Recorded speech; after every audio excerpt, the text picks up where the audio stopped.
হ্যাঁ পোষা।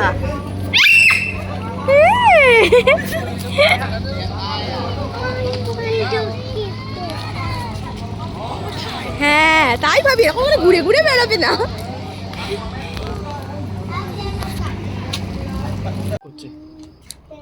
আমি তো বললাম তো।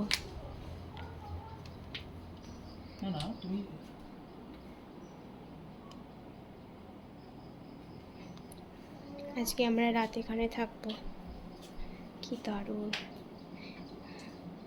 এখানে কফি টি সব কিছু দেওয়া রয়েছে। এটা হচ্ছে বাথরুম।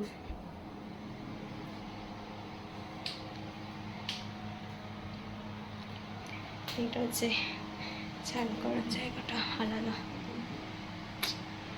দারুণ। তো আমরা এখন কায়াক করতে যাব। তো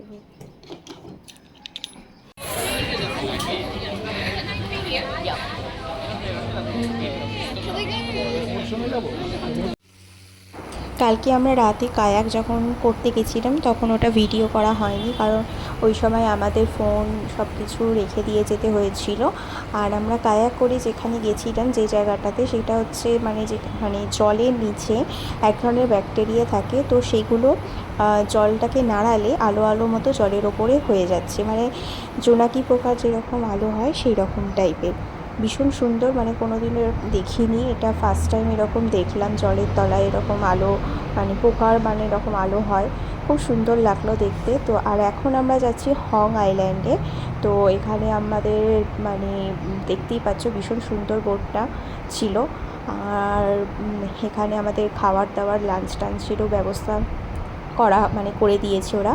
তো এখানে খেতে খেতে মানে সুন্দর সুন্দর পাহাড়, আবার তার মধ্যে সমস্ত দেখতে দেখতে আমরা এখন যাচ্ছি।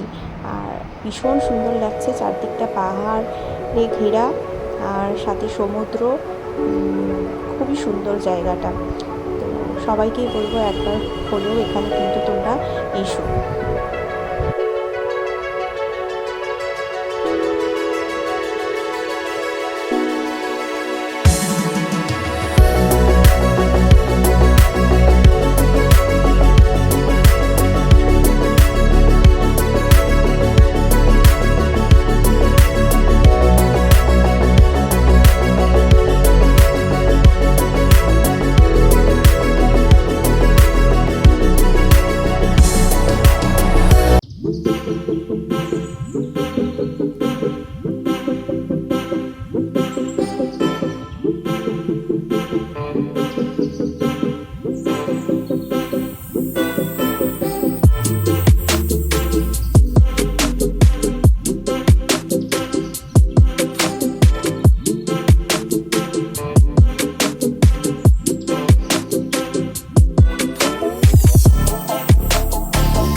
হং আইল্যান্ডের আর একটা পার্ক।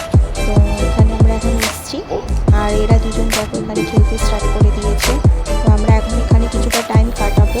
ভীষণ সুন্দর, দুটো পাহাড়ের মাঝখান দিয়ে সমুদ্র চলে গেছে, আর জলটা ভীষণ সুন্দর একটা কালার দেখতেই পাচ্ছ। আর জলের তলায় এত ছোট ছোট মাছ, মানে জলটা এত ক্লিয়ার, পুরো মানে ভালো মতো বোঝা যাচ্ছিল মাছগুলো।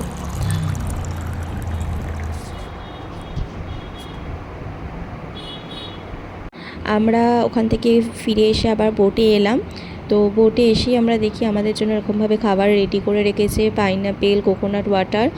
আর যেহেতু ভীষণ গরম তাই জন্য একদম জুসি মানে পাইনাপেল আর কোকোনাট ওয়াটার খেলে একদম ভালো লাগবে বলে সেরকমভাবেই ওরা রেডি করে রেখেছিল।